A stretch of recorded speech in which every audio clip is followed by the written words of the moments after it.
안녕하세요, 여러분.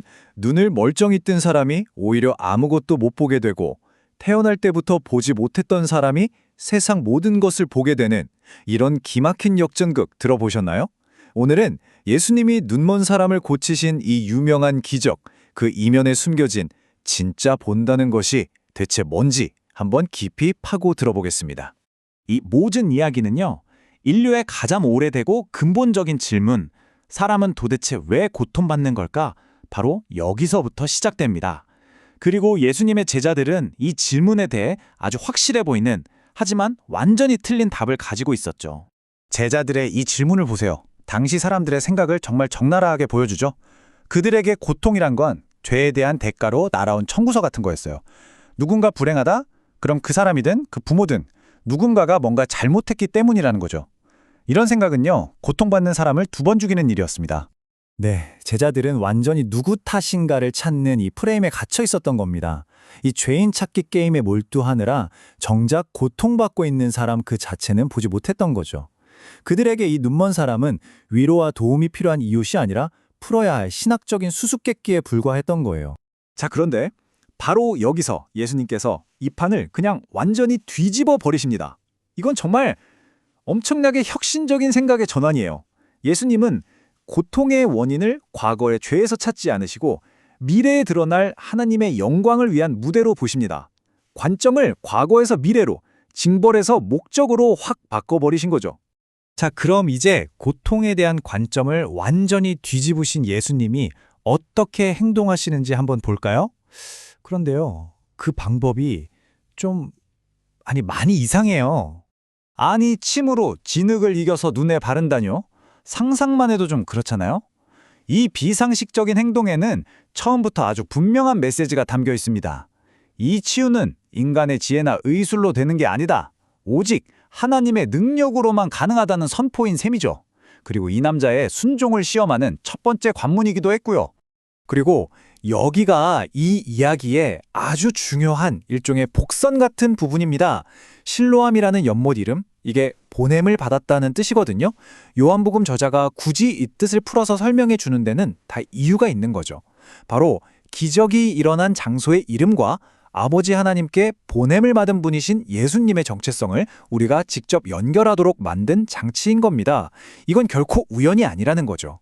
자, 이렇게 명백한 기적이 일어났으면 막 다들 기뻐하고 축하해야 되잖아요. 그런데 전혀 아니었습니다. 오히려 이 사건이 당시 종교 지도자들, 바리새인들의 집요한 조사를 촉발시키는 계기가 됩니다.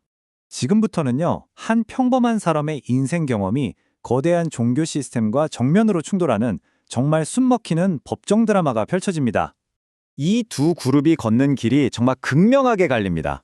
눈을 뜬 사람은 점점 더 밝은 빛을 향해 나아가는데 종교 지도자들은 스스로 더 깊고 어두운 터널 속으로 계속해서 파고들어요. 한쪽은 영적인 눈을 뜨고 다른 한쪽은 스스로 눈을 감아버리는 셈이죠. 바로 이 말이 이 사람의 가장 강력한 무기였습니다. 그 어떤 똑똑한 신학적 논쟁이나 협박으로도 깨뜨릴 수 없는 자기 삶으로 직접 겪어낸 진실. 내가 전에는 못 봤는데 지금은 봅니다. 이거보다 더 확실한 증거가 어디 있겠어요? 심지어 그의 부모님까지 신문대에 오릅니다. 그들은 아들이 눈을 뜬 건 알지만 회당 공동체에서 추방당할 게 두려워서 책임을 아들에게 떠넘겨버리죠. 당시 종교 권력이 사람들의 삶에 얼마나 큰 압박을 가했는지 보여주는 장면입니다. 그런데 여기서 정말 놀랍고 아이러니한 일이 벌어져요. 바리새인들이 이 사람을 몰아붙이면 몰아붙일수록 그의 육체적인 시력은 점점 더 깊은 영적인 통찰력으로 발전하기 시작합니다. 이 사람의 믿음이 어떻게 성장하는지 한번 보세요.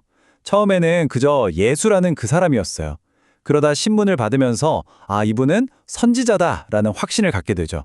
거기서 더 나아가 이런 기적은 하나님께로부터 온 분이 아니면 할 수 없다고 논리적으로 선언하기까지 합니다.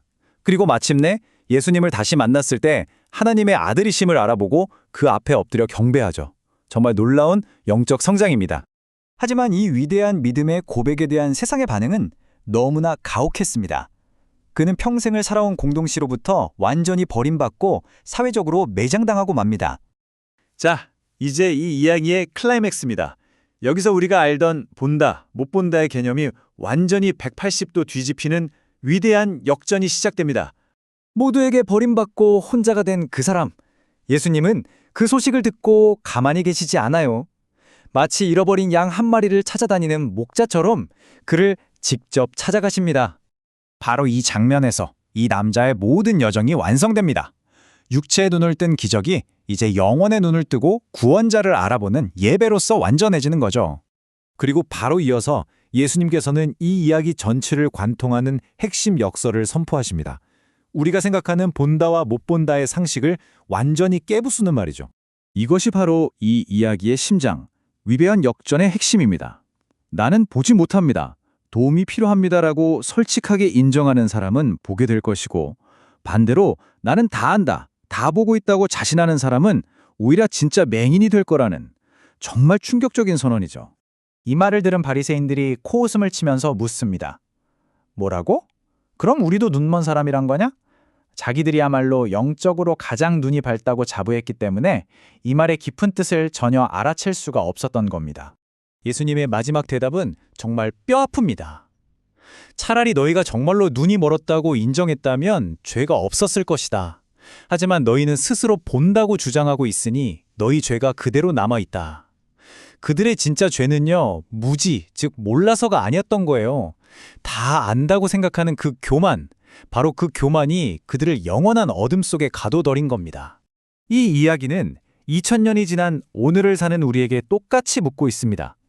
당신은 정말로 보고 있습니까? 아니면 혹시 내가 모든 것을 다 보고 있다는 바로 그 생각 때문에 정작 가장 중요한 진실을 놓치고 있는 것은 아닐까요?